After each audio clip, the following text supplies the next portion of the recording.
Okay, determining the biochemical workup for hypercortisolism or suspected cortisolism. So what would clue you into this are symptoms. You got a patient who is gaining weight rapidly, new onset diabetes, physical exam findings like moon facies, buffalo hump, abdominal striae, thin skin, easy bruising, things like that. So these are clues that, hey, this isn't normal. This constellation of symptoms, probably hypercortisol state. Now, what you have to do is identify, well, what is the cause? Because you have 3 different causes that it could be.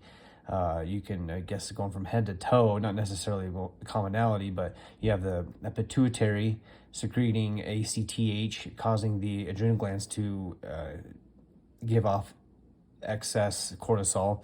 You have going down, moving towards the feet. In the lungs, you can have a small cell carcinoma that can also excrete ACTH. So those would be ACTH dependent type of hypercortisolism. And then your ACTH independent would be your adrenal sources, like an adenoma or adrenal carcinoma. So the first thing you got to do is determine, is there really a hypercortisol state? So we got to confirm hypercortisolism. And the way this is done, okay, is you're going to do a 24-hour urine free cortisol,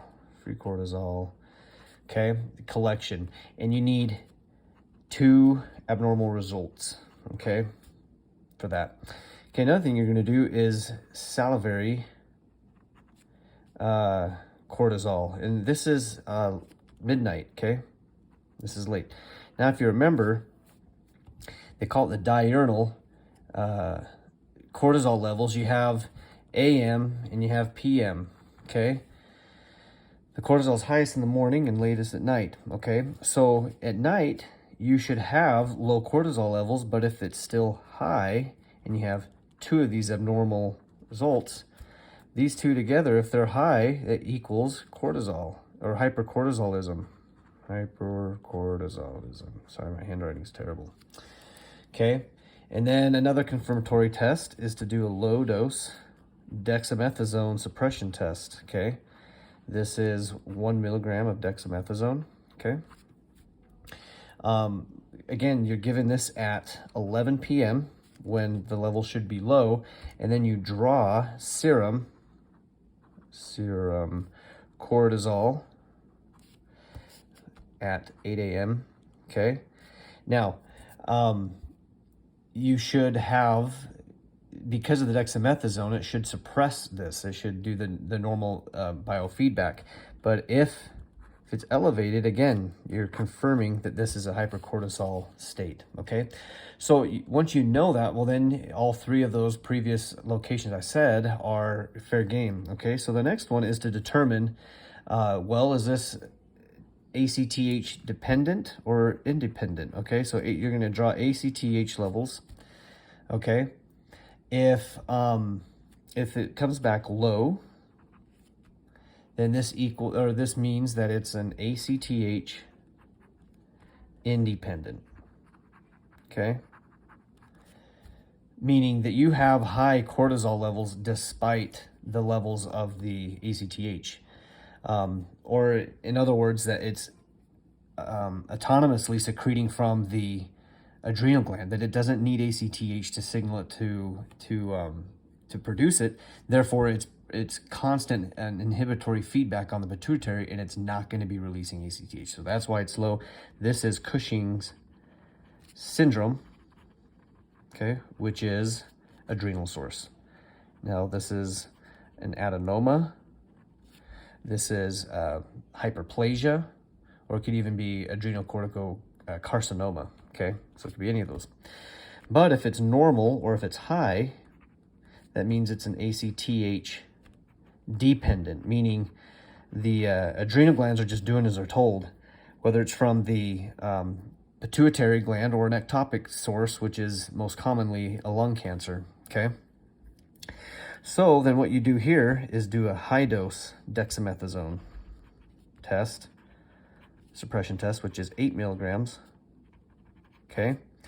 And again, you give it at 11 p.m. You draw serum.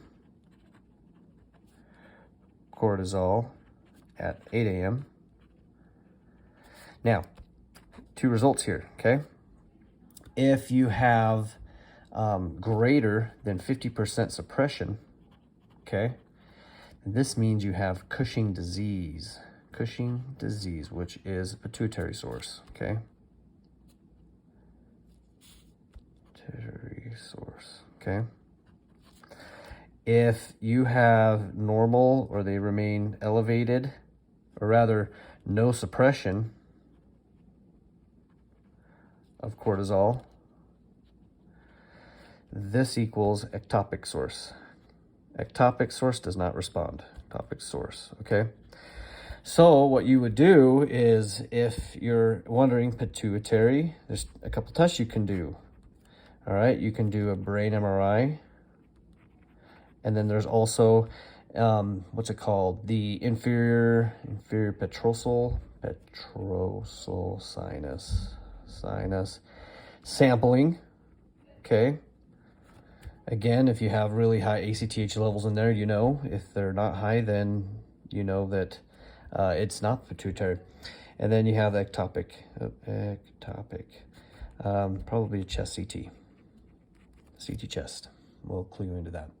Okay, that's how you do the biochemical workup for hypercortisolism, and then treat accordingly.